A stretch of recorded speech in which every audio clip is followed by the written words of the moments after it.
¿Existen indicios racionales de delito en la investigación judicial que se sigue contra Begoña Gómez, la esposa del presidente del gobierno? ¿Le llamará a declarar como imputada el titular del juzgado número 41 de Madrid? ¿Cuáles son los delitos que se investigan? ¿Quedan informes policiales e informaciones periodísticas por aparecer? Te cuento en los próximos minutos la intrahistoria de estas preguntas trascendentes. Esto es Atando Cabos, el podcast de política de Onda Cero. El resumen de lo más relevante de la semana y lo que nadie te ha contado. Las negociaciones políticas, las conversaciones fuera de micrófono y las decisiones de Moncloa, de los partidos políticos y de los jueces y tribunales. Atando Cabos, Juan de Dios Colmenero.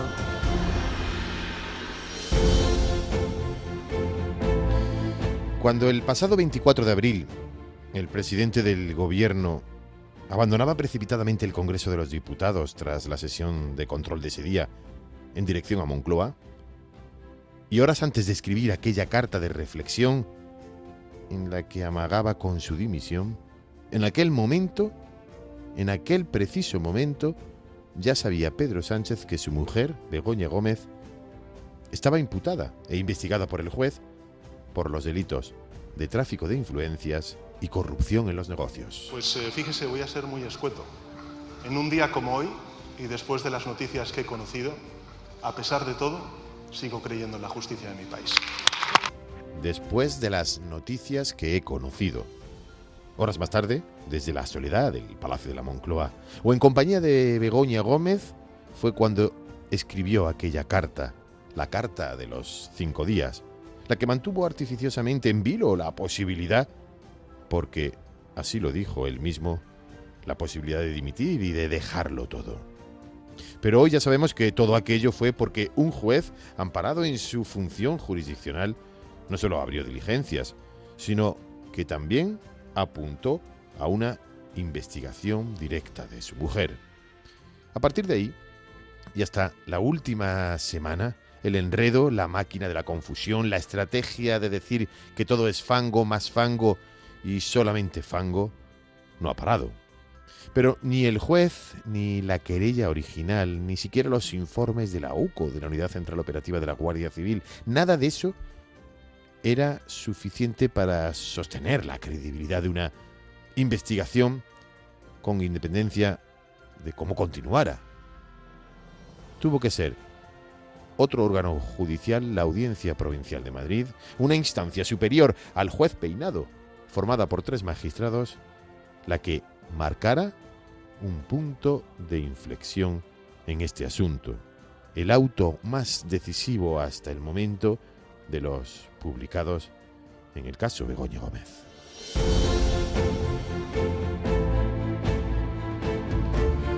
La sección 23 de la Audiencia Provincial de Madrid, 3 magistrados por unanimidad acordaban dar vía libre al magistrado Juan Carlos Peinado para investigar la actuación de la mujer del presidente del gobierno. El tribunal, que deliberó a puerta cerrada sin presiones, acordaba estimar parcialmente el recurso del fiscal en lo que se refiere al secreto del sumario, pero a su vez avalaba que el instructor puede iniciar una investigación practicando las diligencias que se consideren necesarias en los términos establecidos. La audiencia provincial, no el juez Peinado, la audiencia provincial formada por 3 magistrados, centra los hechos en la investigación en la denominada noticia criminis desvelada por el Confidencial y señala que Begoña Gómez podría estar amparándose en su condición de esposa del presidente del gobierno para ofrecer su influencia personal de recomendación en la adjudicación de sustanciosos contratos de adjudicación pública, dice literalmente el escrito de la audiencia, en favor de determinadas empresas que, al tiempo, le prestan soporte, ventaja o beneficio en el desarrollo exponencial de su carrera profesional. Es el párrafo más significativo y contundente del tribunal. Begoña Gómez podría estar amparándose en su condición de esposa del presidente del gobierno para ofrecer su influencia personal, recomendación en la adjudicación de sustanciosos contratos de adjudicación pública.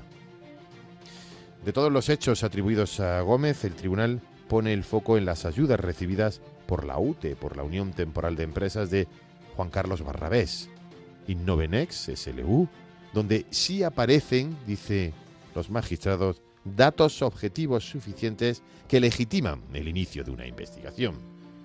En caso contrario, la audiencia califica de inverosímil la mediación de la esposa con el gobierno en el rescate de Globalia.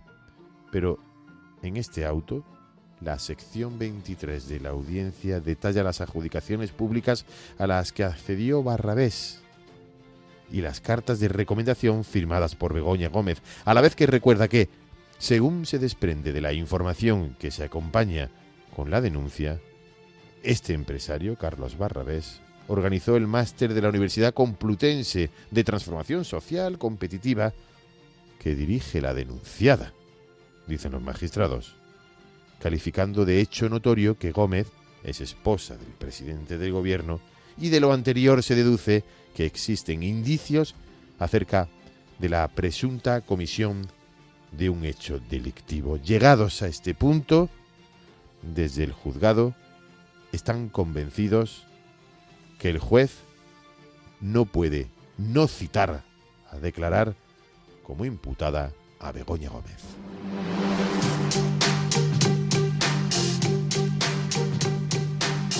Y esta es la fotografía sonora de la intensa semana política. Usted no se fue a reflexionar, se fue a preparar su defensa. ¿Usted cree que la Audiencia Nacional, los juzgados de la Plaza de Castilla y la Fiscalía de la Unión Europea es fango? Señoría, la Moncloa está investigada por corrupción. Haga lo que debe de hacer, señor Sánchez. Acabe con esto. Usted podrá seguir chapoteando en el fango, que nosotros vamos a seguir gobernando. Si yo ya sé, señoría, que ustedes esto lo hacen para quebrarme con su fango, pero van listos.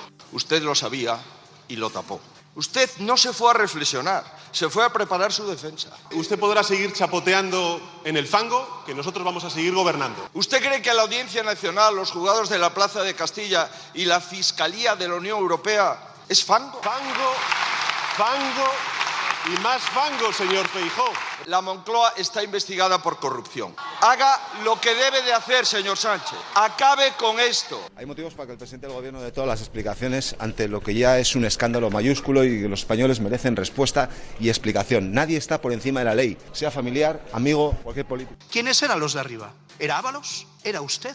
¿Era Montero? ¿Era el puto amo? ¿O era la presidenta? Mire, ¿son ustedes el cártel de Cali? Como dice una de las personas investigadas y que aparecen en las grabaciones del caso Koldo. Mire, el señor Sánchez, lo hemos visto, va de víctima y cada vez se le está poniendo más cara de culpable. Están ustedes enfangados hasta el cuello y el fango es solo suyo. Cada día les cree menos gente. Por eso, en la manifestación del pasado domingo fue de afluencia menguante y de ultraderechismo creciente. Ya no les cree nadie todas sus mentiras, en temas donde no hay nada de nada y ustedes intentan enfagar y mentir.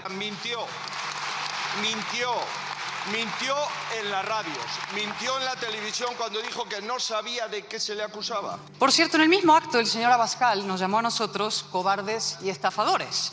Vox está de romería electoralista contra el PP. Hasta Jerusalén ha llegado. Como siga así, habrá que concluir que su Agenda 2030 es que Pedro Sánchez siga en el poder. Y una duda, señorías de Vox. Si el Partido Popular es lo mismo que el PSOE, ¿qué hacen ustedes gobernando con el PSOE en 5 comunidades y en 107 ayuntamientos?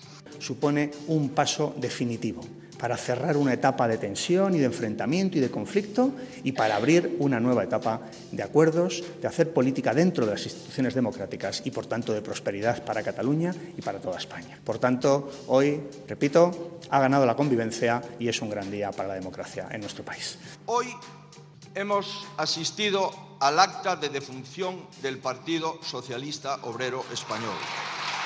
Hoy les decimos desde la Constitución española, quédense ustedes con la ambición de un solo hombre, a nosotros no nos han elegido para mentir. Gracias a los españoles que ya empatizaron y a los que lo harán en el futuro cuando comprueben que la amnistía abre la puerta al diálogo, al acuerdo y al buen gobierno. con una meta única: justicia y bienestar para los catalanes, señorías. Que ningú no s'enganyi. Amb l'acord d'investidura i amb l'amnistia no es resoldrà el problema de fons. No hi ha una recepta autonòmica per resoldre els problemes de Catalunya. Allò determinant és el reconeixement nacional de Catalunya. Seguim aquí. I mentre els catalans no assolim la plena llibertat, seguirem lluitant. Sánchez Pérez Castejón Pedro? Sí. Montero Cuadrado María Jesús? Montero Cuadrado María Jesús? És una victòria molt important. És un punt per seguir. No és un punt i final de res. És una continuïtat amb una lluita per la democràcia que s'ha d'expressar tornant a votar. I sobretot volem votar en un referèndum en què tots els ciutadans i les ciutadanes tinguin l'oportunitat d'expressar la seva voluntat.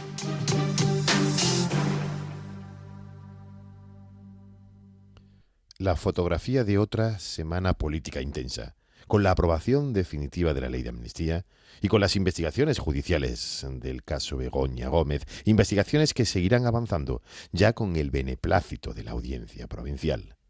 Habrá más informes de la UCO y más novedades del caso, todo ello en la recta final de la campaña electoral de las elecciones europeas del 9 de junio. De la intrahistoria de todo ello seguiremos hablando la próxima semana. Esto es Atando Cabos, el podcast de información y análisis político que te resume y te cuenta lo que hay detrás de las decisiones más importantes, con Juan de Colmenero.